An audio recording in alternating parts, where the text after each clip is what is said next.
bekerja dimaafkan, tidak berdosa, tak beri nafkah.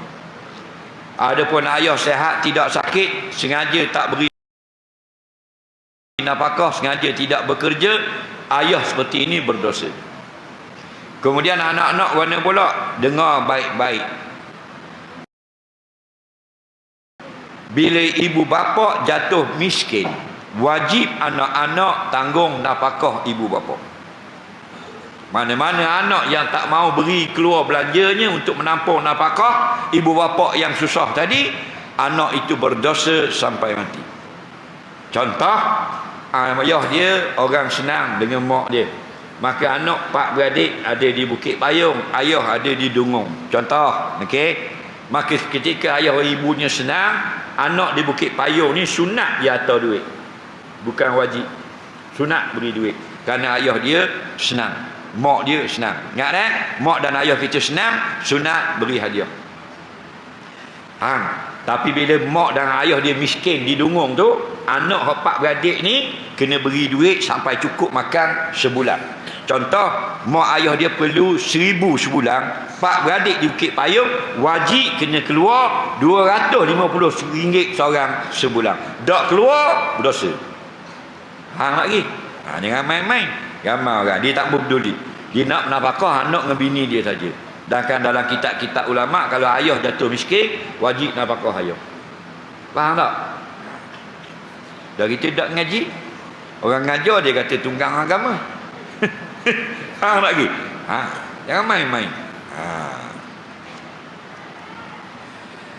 Ayah kita ni nak nikah, mak mati contoh. Mak mati bangkara. Mati mak. Dah ayah main dengung malam-malam kekal ni khok kekal. Faham? Nak ke mak baru. Faham? Nak nikah ayah. Nak. Faham? Dah. Apa dah ni? Ada pitih. Tanya janda nak 1,000. Faham? Contoh pasangan ayah ni. Okey, ayah tak ada pitih. Wajib anak-anak beri 1,000. Tak beri berdosa. Jangan main hukum syarak. Tak je dengar tak?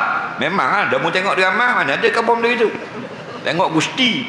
Dia baca kitab mereka. Baru tahu. Faham?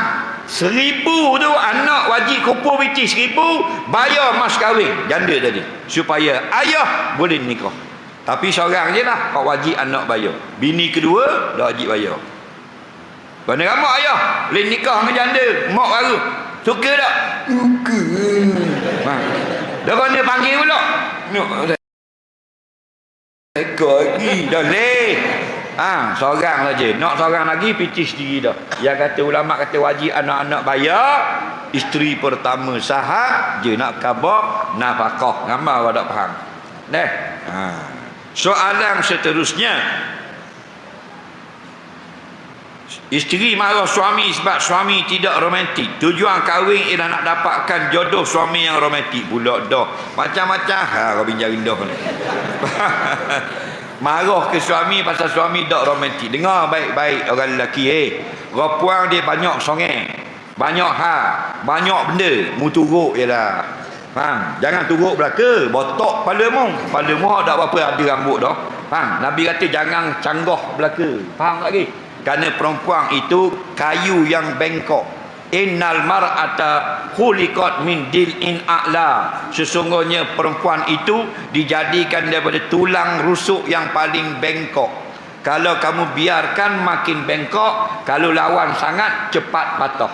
Jangan lawan sangat dia, turun. Faham lagi? Jadi kalau dia nak benda kita ni romantik, rugi tak?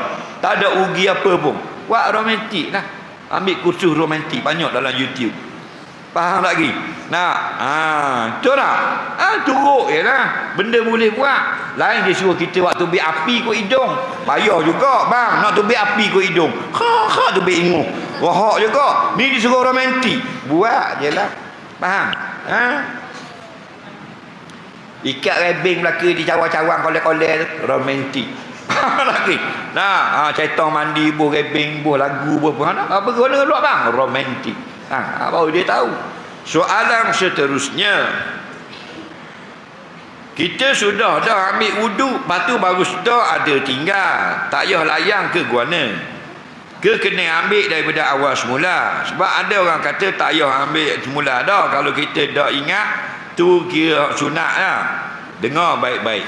Kalau kita ambil wuduk, siapa basuh kaki, barulah kita sedar kita tak basuh lagi kepala. Maka kena basuh kepala dan basuh telinga dan kaki semula. Faham? Dia ada benda gini, kalau kita ambil wuduk, dia akan datang gini, mu niat tak gitu. Faham? Kalau hari-hari begitu, namanya was-was, jangan layan. Kalau jarang-jarang ada, namanya syak, kena layan. Faham lagi? Benda yang sama saja, tak ingat niat. Faham? Kita ambil wuduk, kita basuh muka, kita basuh tangan, kita sapu kepala, kita sapu gosok telinga. Tak gosok telinga, aku tak niat tadi. Nah, benda tu mari sama tak? Sama-sama wuduk gitu, jangan layan. Itulah waswah tang seritang, gangguan dalam hati manusia. Allazi yuwaswisu fi sudurin nas. Tang seritang ni antara kerjanya mendatangkan ragu dalam hati manusia. Tapi kalau sekali-sekala, seminggu ada sekali kita dah ingat niat, tu benda betul. Kena layan niat semula, basuh muka semula. Faham tak lagi? Banyak orang dia baca Maliki Yaumiddin dah. Tak, syaitan pun cocok saya. Sembahyang niat garik ke isa. Kita pun Allahu Akbar mula. Lalah orang tayak akhir, kita dia main gitu. Tak. Naik hotel dah, syaitan mu tawah dah kita ni. Turun muda tawah. Padahal tawah dah. Tu dia permainkan syaitan. Saya masih belajar solat dan tak ingat lagi tayak akhir, dan saya ganti dengan mengucap 2 kalimah syahadah. Sah tak? Sah. Orang yang baru start semayang dikiaskan dengan orang yang baru masuk Islam. Dia baru masuk Islam, dia dah ingat lagi tayak, dia hanya boleh kata subhanallah, subhanallah, subhanallah, kata subhanallah saja sah dah. Faham lagi? Dia dah ingat lagi nak surah Fatihah, dia boleh kata bismillah aja. Dia pun bismillah, bismillah, bismillah, bismillah, bismillah, bismillah, bismillah, bismillah, bismillah. Kalau rokok dia rokok. Faham? Hukumnya sah. Maka mu ni baru lara 40 tahun dah, baru nak insah taubah, dah ingat tayak akhir. Tak apa. Semayang sampai kat tayak akhir, benda mu ingat. Kalau ingat mengucap mengucap saja. Faham? Lepas tu wajib belajar sampai ingat. Okey? Soalan seterusnya, apakah hukum guna duit orang ziarah orang mati untuk buat tahlil, sedangkan si mati ada meninggalkan anak yang masih bersekolah? Dengar baik-baik. Yang pertama, hukum tahlil. Yang kedua, hukum menggunakan wang sumbangan orang ketika kematian. Baru jelas. Yang pertama, hukum bertahlil. Apa makna tahlil? Tahlil ni ada 2. Satu dalam bab zikir, satu dalam bab perkahwinan. Dalam bab zikir, makna tahlil ialah sebut la ilaha illallah. Okey? Dalam bab perkahwinan, makna tahlil ialah dalam bab cina buta. Tu tolak tepi. Faham? Ini bab zikir. Faham lagi? Hukum panggil orang masjid di rumah minta berzikir, berdoa untuk si mati. Hukumnya harus. Faham? Kemudian pula hukum tuan rumah angkat makanan, jamu orang mari rumah berzikir rumah dia, dia angkat makanan, nasi dan sebagainya. Hukumnya sunat. Kerana orang tanya Nabi, ya Rasulullah, ayul amali fil islami khair.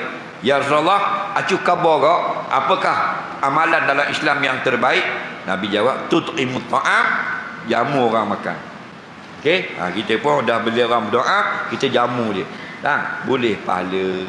Okey, sesat situ. Yang kedua, bila ada kematian, orang datang beri hadiah, beri makanan dan sebagainya. Siapa suruh beri? Nabi suruh. Nabi kata gimana?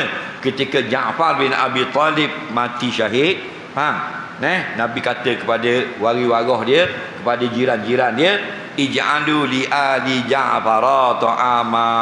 Nampak? Hendaklah kamu buat makanan, buat sesuatu, pergi hantar ke rumah Ja'far bin Abi Talib. Faham? Supaya mereka dapat makan. Nampak?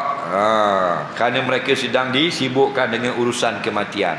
Jadi, bila kita beri kepada rumah si mati duit, siapa dapat? dapat kepada isterinya dan anak-anaknya. Faham tak lagi? Okey. Kalau beri kepada si mati sebelum dia mati, jadi faraid. Okey, contoh, masa dia sakit, orang datang tengok, dapat 1,000. Okey. Lepas dia mati, orang tengok juga, dapat 2,000. Maka 1,000 yang pertama faraid. Faham lagi? Wajib bagi zakat. 2,000 yang kedua tu masa mati baru orang mari beri, bukan faraid. Itu untuk kegunaan isi rumah yang ditinggalkan. Faham lagi? Mak dia duduk dalam rumah mati tu, mak dia, isteri dia, anak dia. Faham? Jadi kalau kita nak guna untuk si mati, contoh, dibolehkan. Faham lagi? Dibolehkan. Adapun hak faraid tak boleh, mesti persetujuan waris. Kalau waris belum balik, tidak sah beri persetujuan. Faham lagi? Jelas. Soalan seterusnya, perempuan yang haid guana hukum masuk dalam masjid. Perempuan yang haid boleh masuk dalam masjid. Itu muktamad. Dah yang kata haram, berhenti. Masuk tak apa, berhenti tak boleh. Faham lagi? Ketika Aisyah radhiyallahu anha haid, Nabi kata, ya Aisyah, pergi ambil tikar dalam masjid. Kata Aisyah, saya haid ya Rasulullah. Haid bukan pada tanganmu, pergi ambil. Nampak? Jadi boleh ambil barang, bukan masuk duduk dalam masjid. Yang dilarang masuk berdiam diri di dalam masjid. Sekadar lalu boleh. Okey? Perempuan kuliah duha muslimat, contoh pukul 10 selesai, keluarlah muslimat ramai-ramai. Siapa kat kereta jauh tu, berang jalan, nak kunci tinggal dalam masjid. Bila nak litas, kejut RZ berlomba, mari haid. Kejut tu haid. Nak datang dalam masjid, haid. Tak kata boleh ambil kunci. Boleh masuk tak? Boleh masuk. Bukan nak masuk duduk dengar berhenti, nak ambil kunci saja. Faham? Ini yang panggil illa abiru sabil, sekadar masuk dan lalu sahaja. Okey? Soalan seterusnya, apakah yang dikatakan menjaga aurat dengan berpakaian syarak? Jaga aurat dengan pakaian syarak maksudnya begini. Islam ini ialah agama. Agama tu apa? The way of life, peraturan hidup. Faham lagi? Maksudnya hidup kita diatur. Faham? Hidup kita diatur. Contoh, kita diatur, kita tidur tak boleh terus sampai cerah, mesti bangun pada waktu subuh. Kan sudah diatur, kena bangun waktu subuh. Dan bila bangun, kita diatur lagi, kena menunaikan satu solat, namanya solat subuh. Bila kita nak solat, kita diatur lagi, tak boleh, kamu kena mengambil wudu, baru boleh solat. Selepas solat, naklah kamu begini, sunat berzikir jika tidak mau ke mana-mana, sudah diatur. Kemudian pergi bekerja, berniaga dan sebagainya. Kalau kamu nak berniaga, kena buat begini, akadnya begini, jangan jual barang ini haram dijual. Jual beli begini, hal boleh, begini tak boleh. Semua diatur. Maknanya kita ikut peraturan agama Islam, namalah kita Muslim. Faham? Jadi antara peraturannya ialah peraturan menutup aurat. Apa makna aurat? Aurat ini maknanya kemaluan. Bukan geribet, kemaluan. Apa makna kemaluan? Kemaluan artinya anggota badan yang kalau orang lain nampak, kita jadi rasa malu. Faham lagi? Okey? Orang lain nampak, kita rasa malu. Contoh, kita pergi kedai dah ingat akan luar, dah ingat sungguh tubik ngaji Melayu aja, kotek-kotek. Sampai kedai rucik berasa sejuk. Tengok lah dah akan luar, malu tak kita?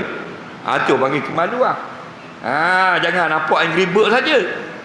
Kemaluan anggota badan yang kalau kita terlupa tutup, orang nampak, malu.